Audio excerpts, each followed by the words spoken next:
Good evening, respected judges, and to everyone who present here. We are from West Jaintia Hill District. We are honored to be a part of this program. This program gives us the opportunity to showcase the talent that God had given us by organizing different kinds of competition in the district level as well as in the state level. God bless to the organizer of this program and to every one of you. And the title of our song is Akuri.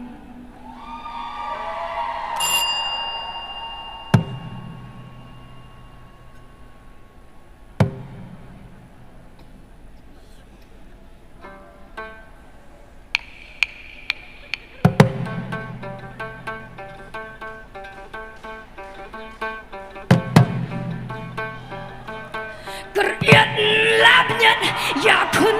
từng e ca xem ca snam mặt tôi klem sange tôi yang wat yam randin wat re bad boy sha thong wat om sange ap ching ma ya pianga ka jat ka khong yu pat ka hima ar liang kin thla yu mau bena hari bai di mei pa aku bai play anang ngungan shen isi ubi jelai aki mai bai mau sei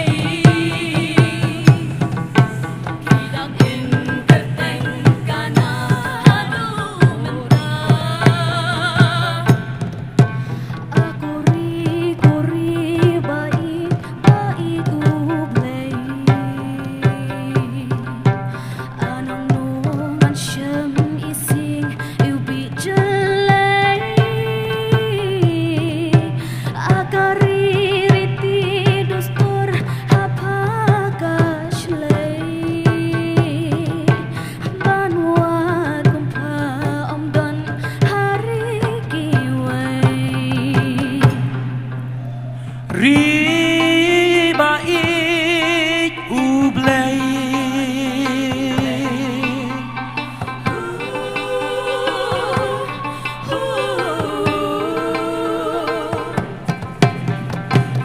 Riba ik ublei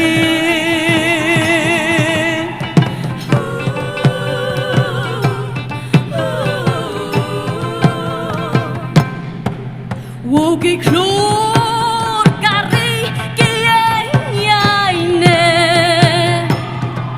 Wat naling shop eryong upria lamen sim kipende Kipende ki mau bersiu ki thong ki mau bena Kerteng jong ki kaim hadu menta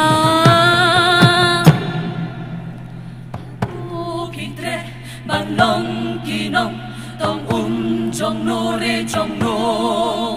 ha tu pitre bằng long kỳ nông tông trong nô re trong nô ha tu pitre